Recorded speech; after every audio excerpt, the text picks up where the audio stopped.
ഞാനിപ്പോൾ ഉള്ളത് തിരുവനന്തപുരത്തെ പത്മനാഭസ്വാമി ക്ഷേത്രത്തിൻ്റെ സൗത്ത് നടക്ക് തൊട്ടടുത്തുള്ള വാക്സ് മ്യൂസിയത്തിന് ജസ്റ്റ് ഓപ്പോസിറ്റ് സൈഡിലാണ്. ഇവിടെ ഒരാൾക്കൂട്ടം നിങ്ങൾക്ക് കാണാം. എന്തായിരിക്കും ആ ഒരാൾക്കൂട്ടം? ഇതിവിടെ ഒരു ബോർഡ് കണ്ടില്ലേ, സുഡ് സുഡ ഇഡ്ഡലി. ഒരു ഇഡ്ഡലി ഷോപ്പ് ഇവിടെ ഓപ്പൺ ആയിരിക്കുകയാണ്. ചെറിയൊരു തട്ടുകടയാണ് കേട്ടോ ഇത്. നല്ല ആൾക്കൂട്ടമുണ്ട്. കാര്യം നിങ്ങൾക്ക് മനസ്സിലായില്ലേ? ചൂട് ചൂട് ഇഡ്ഡലി ഇവിടെ വന്നാൽ കഴിക്കാം.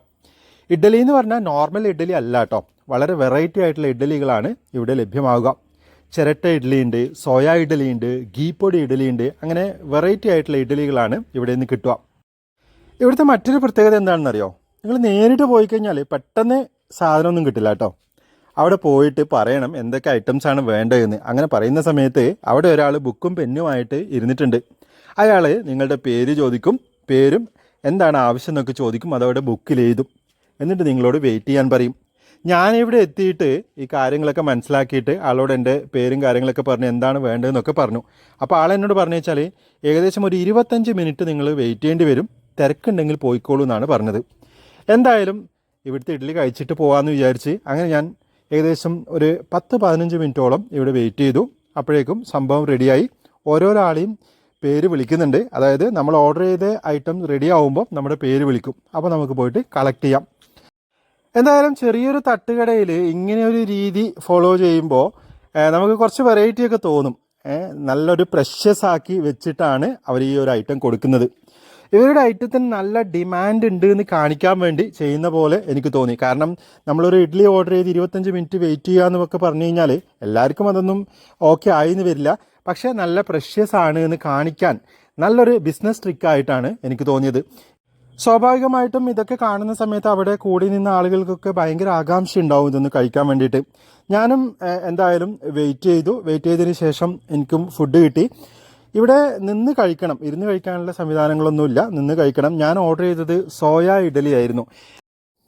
ഓർഡർ ചെയ്തൊരു 10 മിനിറ്റ് കഴിഞ്ഞപ്പോഴേക്കും എനിക്ക് ഇഡ്ഡലി കിട്ടി. ഞാൻ ഫുഡൊക്കെ ടേസ്റ്റ് ചെയ്തു.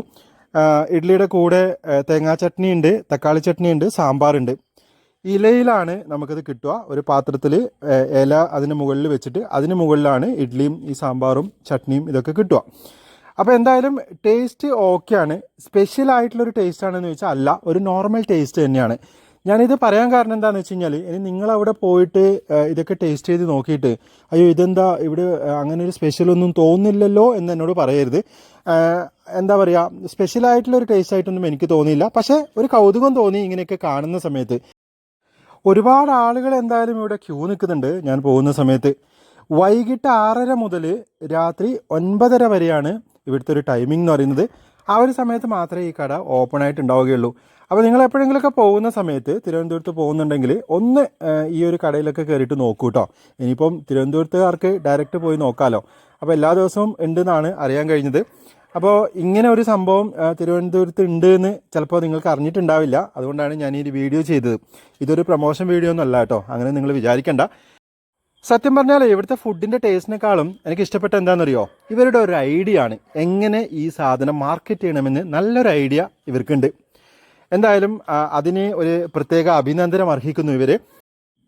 വീഡിയോയെ പറ്റിയിട്ടുള്ള അഭിപ്രായം നിങ്ങൾ കമൻറ്റായി രേഖപ്പെടുത്തുക. വീണ്ടും മറ്റൊരു ബ്ലോഗിൽ കണ്ടുമുട്ടാമെന്ന ശുഭപ്രതീക്ഷയോടെ ഞാൻ നിങ്ങളുടെ സ്വന്തം Sajeesh Govindan. Thank you, by.